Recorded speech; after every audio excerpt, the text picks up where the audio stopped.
By dawn the river widened into a golden mist, and Myra's canoe drifted toward a shore alive with color and sound. Before her stretched a market unlike any she had ever seen, a market where memories and stories shimmered like silk. Stalls lined the winding paths, each one glowing with lanterns of every size and shape. Some lanterns hummed with ancient African proverbs. Some flickered with jazz notes and gospel hums from faraway American nights. All of them whispered softly as Mira passed, like wind through pages of 100 unwritten books. An old storyteller in a kitench robe called out, "Child, trade me a dream and I'll weave you a tale that can calm storms." A young woman with patchwork skirts and beaded braids held up carved gourds.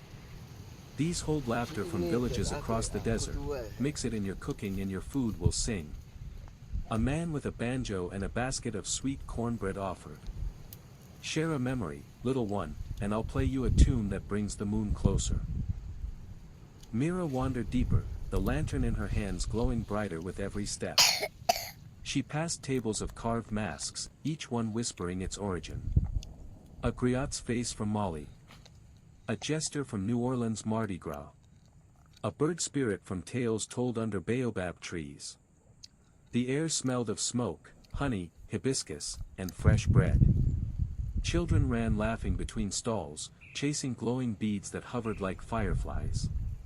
Drums throbbed from somewhere in the distance, answered by a humming choir of unseen voices. Mira paused at a stall where an elder wove cloth that shimmered like water. "Your lantern," the elder said, "carries many fires. But it is not yet complete." "How do I complete it?" Mira asked softly. "By sharing," the elder said, hands never stopping their weaving. "Take what you've gathered, our stories, our songs, our foods, and carry them home. When you light them again, when you tell them in your own voice, the lantern will bloom into a star." Mira felt tears prick her eyes. She thought of Willowmere, of her grandmother's hands, of the dream walkers by the twin fires. She thought of the drums, the cornbread, the baobab canoe, the blues and the kora strings woven into one melody. She held the lantern high. It flared so brightly that the whole market seemed to pause, bathed in gold. And then, softly, the lantern spoke, not in words, but in a warm wave of understanding.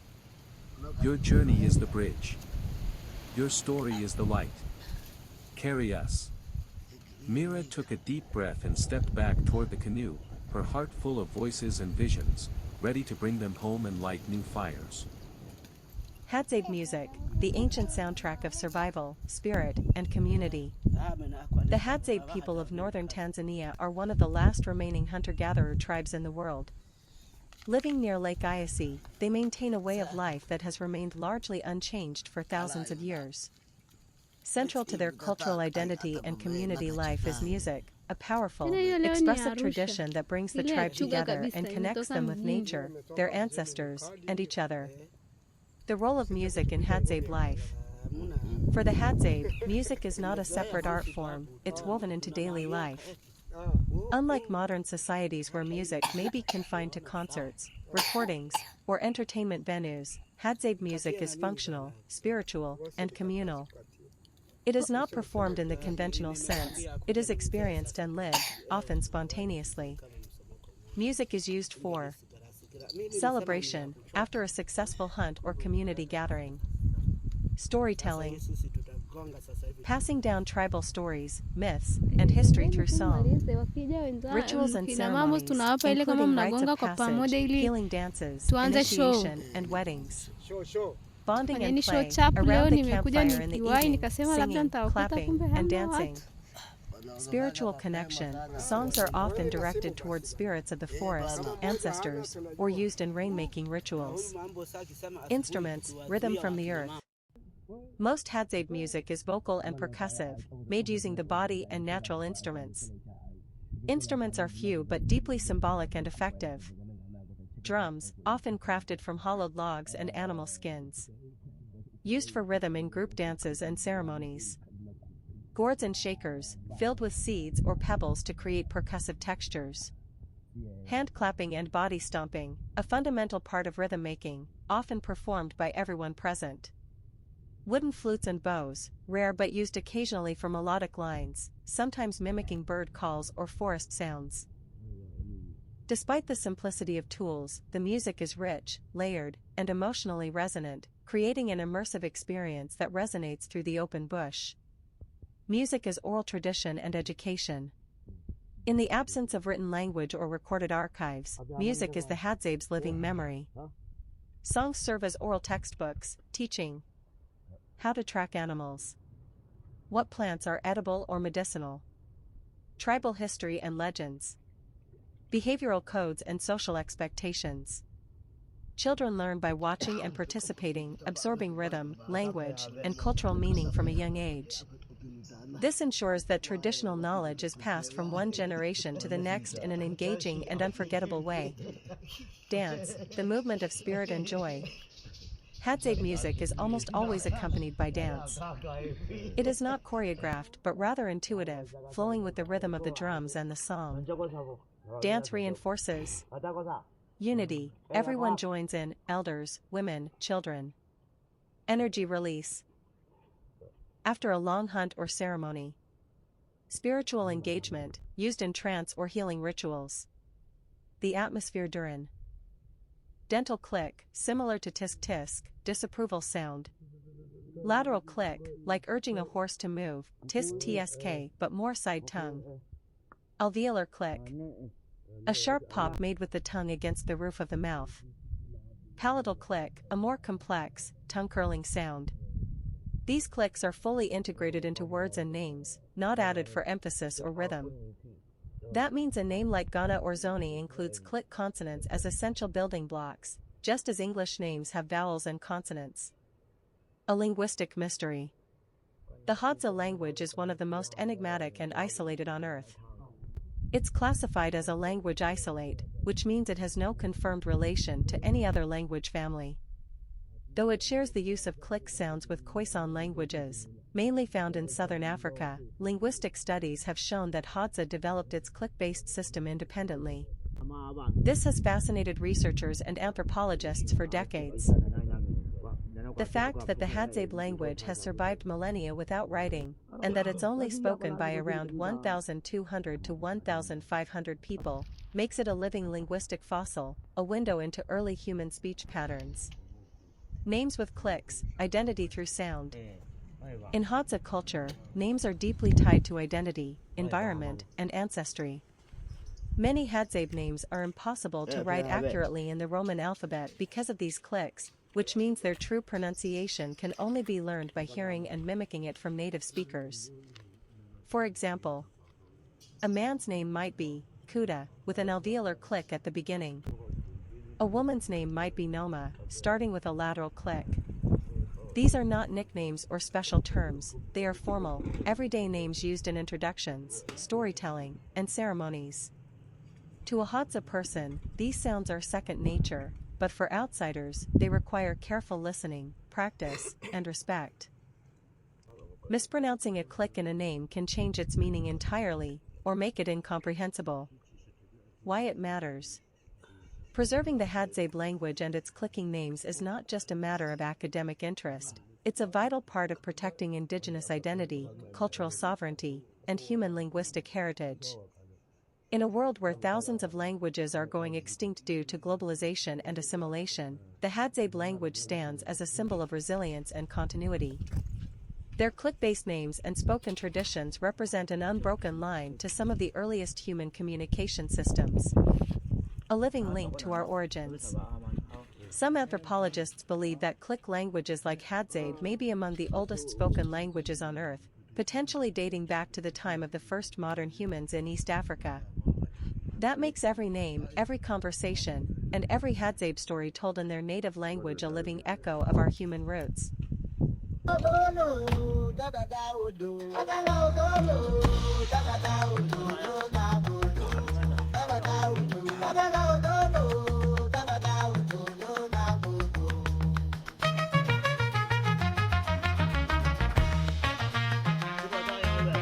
Tunggu aja.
Da da